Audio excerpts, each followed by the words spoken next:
ನಮಸ್ಕಾರ ಪ್ರಿಯ ವೀಕ್ಷಕರೇ, ದಲಿತ ಯುವಕನನ್ನು ಪ್ರೀತಿಸಿ ಮದುವೆ ಆಗಲು ಅನ್ನುವ ಏಕೈಕ ಕಾರಣಕ್ಕೆ ಲಿಂಗಾಯತ ಸಮುದಾಯದ ವ್ಯಕ್ತಿಯೊಬ್ಬ ತನ್ನ ಮಕ್ಕಳ ಜೊತೆ ಸೇರಿಕೊಂಡು ಹೆತ್ತ ಮಗಳನ್ನೇ ಘೋರವಾಗಿ ದಾರುಣವಾಗಿ, ಅದು ಗರ್ಭಿಣಿ ಮಗಳನ್ನು ಅತ್ಯಂತ ಹೀನಾಯವಾಗಿ ಹತ್ಯೆ ಮಾಡಿರುವಂತಹ ದಾರುಣ ಹೃದಯ ವಿದ್ರಾವಕ ಘಟನೆ ಹುಬ್ಬಳ್ಳಿ ಸಮೀಪ ಇನಾಮ್ ವೀರಾಪುರ ಎಂಬ ಊರಲ್ಲಿ ನಡೆದಿದೆ.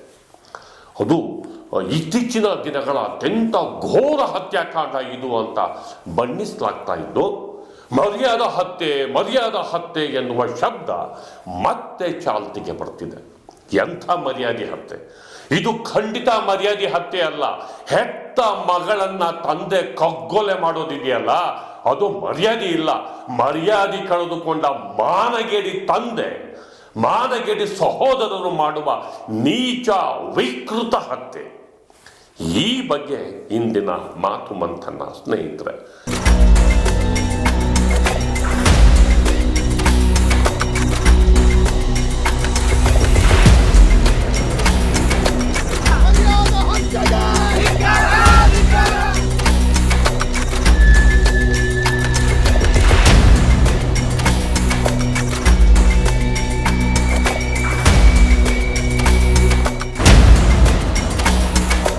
ಗೆಳೆಯರೆ, ಹುಬ್ಬಳ್ಳಿ ತಾಲೂಕಿನ ಇನಾಮ್ ವೀರಾಪುರ ನಿನ್ನೆ ಸಂಜೆ ಪ್ರಶಾಂತವಾಗಿತ್ತು.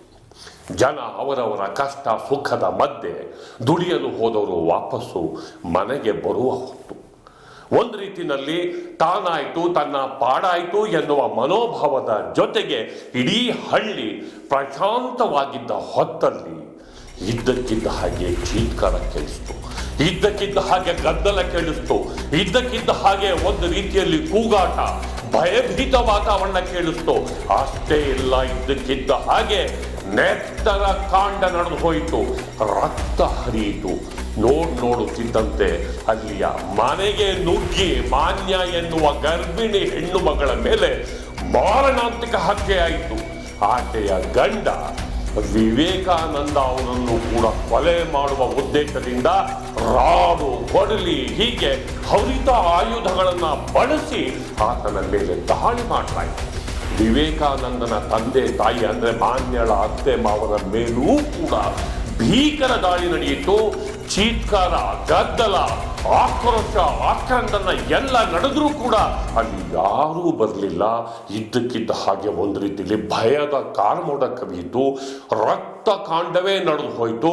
ತರಾತುರಿಯಲ್ಲಿ ತೀವ್ರವಾಗಿ ಗಾಯಗೊಂಡು ನರಳ್ತಾ ಇರುವ ಹೆಣ್ಣು ಮಗಳನ್ನ ಹುಬ್ಬಳ್ಳಿಯ ಆಸ್ಪತ್ರೆಗೆ ಸಾಗಿಸಲಾಯಿತು. ಹುಬ್ಬಳ್ಳಿಯ ಆಸ್ಪತ್ರೆಯಲ್ಲಿ ಆ ಗರ್ಭಿಣಿ ಹೆಣ್ಣು ಮಗಳು ಕೊನೆಯುಸಿರೆಳೆಯಿತು. ಇವತ್ತು ಸಂಜೆ ಸುಮಾರು 6-6:30 ಗಂಟೆಗೆ ನಮ್ಮ ಹುಬ್ಳಿ ಗ್ರಾಮೀಣ ಪೊಲೀಸ್ ಠಾಣೆ ವ್ಯಾಪ್ತಿಯಲ್ಲಿ ಇನಾಮ್ ವೀರಾಪುರ್ ಊರಂತ ಹೆಸರಲ್ಲಿ ಒಂದು ಘಟನೆ ನಡೆದಿದೆ. ಅದರಲ್ಲಿ 3 ಜನ ಆರೋಪಿಗಳು ಮಾನ್ಯ ಪಾಟೀಲ್ ಅಂತ ಲೇಡಿಗೆ ಪೈಪಿಂದ ಹೊಡೆದ್ರೆ ಅಸಾಲ್ಟ್ ಮಾಡಿದ್ದಾರೆ. ಅದಕ್ಕೋಸ್ಕರ ಜೊತೆಗೆ ಆವಾಗ ಜಗಳ ಬಿಡ್ಸೋಕ್ಕೆ ಯಾರು ಬಂದರೆ ಅವ್ರದ್ದು ಸೊಸೆ ಮದರ್ ಇನ್ ಲಾ ರೇಣುಕಮ್ಮ ಅವ್ರಿಗೇನು ಅಸಾಲ್ಟ್ ಮಾಡಿದ್ದಾರೆ, ಮತ್ತು ಹೂವಮ್ಮ ಅವ್ರಿಗೇನು ಅಸಾಲ್ಟ್ ಮಾಡಿದ್ದಾರೆ. ಇದರಲ್ಲಿ ಹುಡುಗಿದು ಫಾದರ್ ಇನ್ ಲಾ ಅವ್ರಿಗೇನು ಅಸಾಲ್ಟ್ ಮಾಡಿದ್ದಾರೆ. ಏನು ಕಾರಣ ಸರ್? ಅದಕ್ಕೆ ಸರ್ ಇದು ಕಳೆದ ಮೇ ತಿಂಗಳಲ್ಲಿ ವಿಕ್ಟಿಮ್ ಇದ್ದಾರೆ ಮಾನ್ಯ ಅಂತ, ಅವ್ರದ್ದು ಮದುವೆ ಆಗಿತ್ತು ವಿವೇಕಾನಂದ ಅಂತ ಹುಡುಗರ ಜೊತೆಗೆ.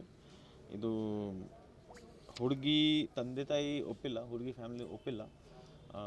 ಬಹುಶಃ ಅದೇ ಕಾರಣ ಈಗ ಕಂಡು ಬರ್ತಾರೆ. ವಿಕ್ಟಿಮ್ ಮಾನ್ಯದು ಕಂಡೀಷನ್ ಭಾಳ ಸೀರಿಯಸ್ ಇದೆ. ಸದ್ಯಕ್ಕೆ ಅದು ಹಾಸ್ಪಿಟಲ್ಸ್ ಅವರು ಹೇಳಿ, ಅಂದರೆ ನಾನು ಎಕ್ಸ್ಪರ್ಟ್ ಇಲ್ಲ. ಈಗ ಡಿಕ್ಲೇರ್ ಮಾಡ್ತಾ ಇದ್ದಾರೆ ಅವರು, ಬಟ್ ಅವ್ರ ಕಡೆಯಿಂದ ಡಿಕ್ಲೇರ್ ಆಗಲಿ. ಮರ್ಯಾದೆ ಹತ್ಯೆ ಅಂತ ನಾವೇ ಅದು ಸದ್ಯಕ್ಕೆ ನಾವೇ ತನಿಖೆ ಸ್ಟಾರ್ಟ್ ಮಾಡಿಬಿಡ್ತೀವಿ. ಮತ್ತು ತಮ್ಮ ಕಡೆ ಮಾಧ್ಯಮ ಕಡೆಯಿಂದ ನಾನು ಹೇಳ್ತಾ ಇದ್ದೀನಿ, ನಾವು 3 ಜನ ಇಲ್ಲಿ ಆರೋಪಿಗಳು ಇದ್ದಾರೆ. ಪ್ರಕಾಶ್, ವೀರನ್ ಮತ್ತು ಅರುಣ್, ಅದು 3 ಜನಗೆ ನಾವು ವಶಕ್ಕೆ ಪಡೆದಿದ್ದೀವಿ. ಹೀಗೆ ಹತ್ಯೆ ಮಾಡಿದ ವ್ಯಕ್ತಿ ಬೇರೆ ಯಾರೂ ಅಲ್ಲ, ಆಕೆಯ ತಂದೆ ಪ್ರಕಾಶ್ ಗೌಡ ಪಾಟೀಲ್, ಆಕೆಯ ಸಹೋದರ ಈರಣ್ಣಗೌಡ ಪಾಟೀಲ್, ಅರುಣ್ ಪಾಟೀಲ್. ಆಕೆ ತನ್ನ ಗಂಡ, ಅತ್ತೆ, ಮಾವನ ಜೊತೆಗಿದ್ದ ಮನೆಗೆ ನುಗ್ಗಿದ್ರು. ಹರಿತ ಆಯುಧಗಳನ್ನ, ಕಬ್ಬಿಣದ ರಾಡನ್ನ ಬಳಸಿ ಹಲ್ಲೆ ಮಾಡಿದ್ರು. ಆಕೆಯ ಗಂಡನ ಮೇಲೆ, ಅಂದ್ರೆ ಅಳಿಯನ ಮೇಲೆ ಮತ್ತು ಮಗಳ ಮೇಲೆ, ಮಗಳ ಹೊಟ್ಟೆಯಲ್ಲಿ ಮೊಮ್ಮಗಳೋ ಇದ್ದಾರೆ ಎಂದು ಅರಿತ ನಂತರವೂ ಕೂಡ ಹತ್ಯೆ ಮಾಡುವ ಮೂಲಕ ಹೊಟ್ಟೆಯಲ್ಲಿದ್ದ ಮಗುವನ್ನು ಕೊಲೆ ಮಾಡಿದ್ರು, ಮಗಳನ್ನು ಕೊಲೆ ಮಾಡಿದ್ರು. ಇತ್ತೀಚಿನ ವರ್ಷಗಳ ಅತ್ಯಂತ ದಾರುಣವಾದ, ಹೇಯವಾದಂತಹ ಹತ್ಯೆ ಇನಾಮ್ ವೀರಾಪುರದಲ್ಲಿ ನಡೆದು ಹೋಯಿತು. ಹಾಗಾದ್ರೆ ಯಾಕಾಗಿ ಹೀಗಾಯಿತು?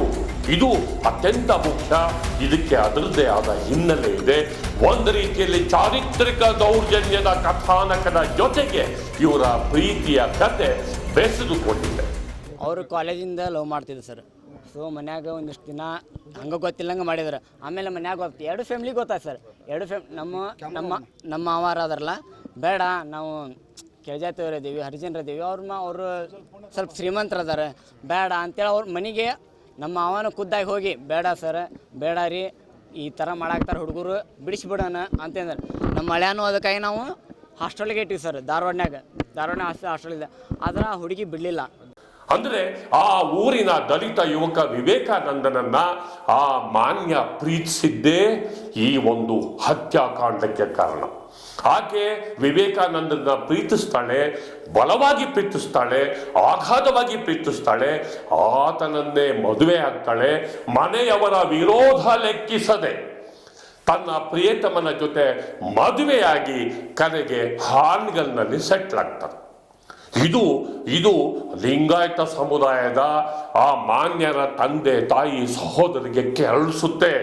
ದಲಿತ ಯುವಕನನ್ನ ಮದುವೆ ಆಗುವುದರ ಮೂಲಕ ನಮ್ಮ ಮರ್ಯಾದೆಯನ್ನು ಹರಾಜು ಮಾಡಿದ್ರು ಅಂತ ಆ ಕುಟುಂಬ ಭಾವಿಸುತ್ತೆ ಮತ್ತು ಸೇಡಿಗಾಗಿ, ಹತ್ಯೆಗಾಗಿ ಆ ಕುಟುಂಬ ಕಾಯುತ್ತೆ.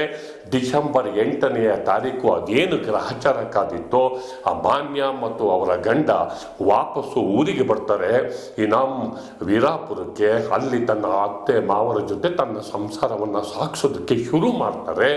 ಒಂದು ರೀತಿಯಲ್ಲಿ ಬದುಕು ತಹಬಂದಿಗೆ ಬಂದು ಅವ್ರ ಪಾಡಿಗೆ ಅವ್ರ ಬದುಕು, ಇವ್ರ ಪಾಡಿಗೆ ಇವ್ರ ಬದುಕು ಹೋಗುತ್ತೆ ಎನ್ನುವಂತಹ ಸ್ಥಿತಿಯಲ್ಲಿ, ಅದರಲ್ಲೂ ಈ ಪ್ರಕಾಶ್ ಗೌಡ ಪಾಟೀಲ್ ಪೊಲೀಸರಿಗೆ ಇನ್ನು ಮಗಳ ಸಹವಾಸಕ್ಕೆ ಹೋಗಲ್ಲ ಅಂತ ಮುಚ್ಚಳಿಕೆಯನ್ನೇ ಬರೆದುಕೊಟ್ಟು ಪ್ರಮಾಣವನ್ನ ಮಾಡಿ ಇನ್ನು ನಾವು ಅವ್ರ ಸಹವಾಸಕ್ಕೆ ಹೋಗಲ್ಲ ಅಂತ ಹೇಳಿದ್ರೂ ಕೂಡ ಆ ಮನೆಗೆ ನುಗ್ಗುತ್ತಾನೆ. ತನ್ನ ಮಕ್ಕಳನ್ನ ಜೊತೆಗೆ ಕರೆದುಕೊಂಡು ಮಾರಕಾಸ್ತ್ರಗಳನ್ನ ಹಿಡಿದು ಆ ಮನೆಗೆ ನುಗ್ಗುತ್ತಾನೆ. ಹೆತ್ತ ಮಗಳ ಮೇಲೆ, ಹೆತ್ತ ಮಗಳ ಹೊಟ್ಟೆಯಲ್ಲಿ ತನ್ನ ವಂಶದ ಕುಡಿ ಬೆಳೀತಾ ಇದೆ, ಚಿಗುರ್ತಾ ಇದೆ ಅಂತ ಗೊತ್ತಿದ್ದು ಕೂಡ ಹೀನಾಯ ಮಾರಣಾಂತಿಕ ಹಲ್ಲೆಯನ್ನು ಮಾಡ್ತಾನೆ. ಹತ್ಯೆಯನ್ನು ಮಾಡುವ ಉದ್ದೇಶದಿಂದ ಈ ದಾಳಿ ನಡೆಯುತ್ತೆ. ಅಲ್ಲಿ ಆ ಮಗಳನ್ನ ಆಸ್ಪತ್ರೆಗೆ ರವಾನೆ ಮಾಡಲಾಗುತ್ತೆ. ಆಸ್ಪತ್ರೆಯಲ್ಲಿ ಆ ಮಗಳು ಹೊಟ್ಟೆಯಲ್ಲಿದ್ದ ಕುಡಿ ಸಾವನ್ನಪ್ತಾರೆ. ಮತ್ತು ಅಳಿಯ ವಿವೇಕಾನಂದ, ಆತ ಸಾವು ಬದುಕಿನ ನಡುವೆ ಆಸ್ಪತ್ರೆಯಲ್ಲಿ ಆತ ಕೂಡ ಇದೀಗ ಸಾವು ಬದುಕಿನ ನಡುವೆ ಹೋರಾಟವನ್ನು ನಡೆಸ್ತಾನೆ.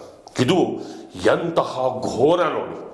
ಜಾತಿಯ ಹೆಸರಲ್ಲಿ ಮಗಳನ್ನ ಕೊಲ್ಲುವುದು, ಪ್ರತಿಷ್ಠೆಯ ಹೆಸರಲ್ಲಿ ಹೆತ್ತ ಮಗಳನ್ನ ಕೊಲ್ಲುವುದು, ತನ್ನ ಮರ್ಯಾದೆ ಹೋಗುತ್ತೆ ಎನ್ನುವ ಲೆಕ್ಕದಲ್ಲಿ ಮಗಳನ್ನ ಕೊಂದು ಹಾಕೋದಿದೆಯಲ್ಲ, ಅದು ಯಾವ ಮರ್ಯಾದೆ? ದಲಿತರು ಮತ್ತು ಲಿಂಗಾಯತರು ಎನ್ನುವಂತಹ ಆ ಭಿನ್ನಾಭಿಪ್ರಾಯದ ಕಾರಣಕ್ಕೆ ಜಾತಿಯೇ ಮುಖ್ಯ, ಮಗಳ ಜೀವಕ್ಕಿಂತ ಜಾತಿಯೇ ಮುಖ್ಯ ಎನ್ನುವಂತಹ ನಂಬಿಕೆಯಲ್ಲಿ ಹೆತ್ತ ಕುಡಿಯನ್ನೇ ಚಿವುಟಿ ಹಾಕೋದಿದೆಯಲ್ಲ, ಇದು ಕರ್ನಾಟಕದಲ್ಲಿ ಇತ್ತೀಚಿನ ದಿನಗಳ ಅತ್ಯಂತ ಘೋರ ದುರಂತ. ಮರ್ಯಾದೆ ಹತ್ಯೆ ಅಲ್ಲವೇ ಅಲ್ಲ, ಇದು ಮರ್ಯಾದೆ ಕಳೆದುಕೊಂಡ ರಾಕ್ಷಸಿ ಪ್ರವೃತ್ತಿ. ಮರ್ಯಾದೆಯೇ ಇಲ್ಲದಂತಹ ತಂದೆ ರಾಕ್ಷಸನಾಗಿ ವರ್ತಿಸಿದಂತಹ ಘೋರ ಕಥಾನಕ ಇದೀಗ ಇವತ್ತು ಆ ಪೋಸ್ಟ್ ಮಾರ್ಟಮ್ ಮಾಡಿ ಬಂದಂತಹ ದೇಹವನ್ನು ನೋಡಿ ಅವರ ಮನೆಯವರ ಆಕ್ರಂದನ ಮುಗಿಲಿಗೇರಿದೆ. ಆ ದಲಿತ ಸಮುದಾಯದ ಹುಡುಗರು ಗುಂಪು ಕಟ್ಟಿ ಧಿಕ್ಕಾರವನ್ನ ಕೂಗ್ತಿರುವಂತಹ ದೃಶ್ಯ ನಮಗೆ ಕಾಣ್ತಾ ಇದೆ.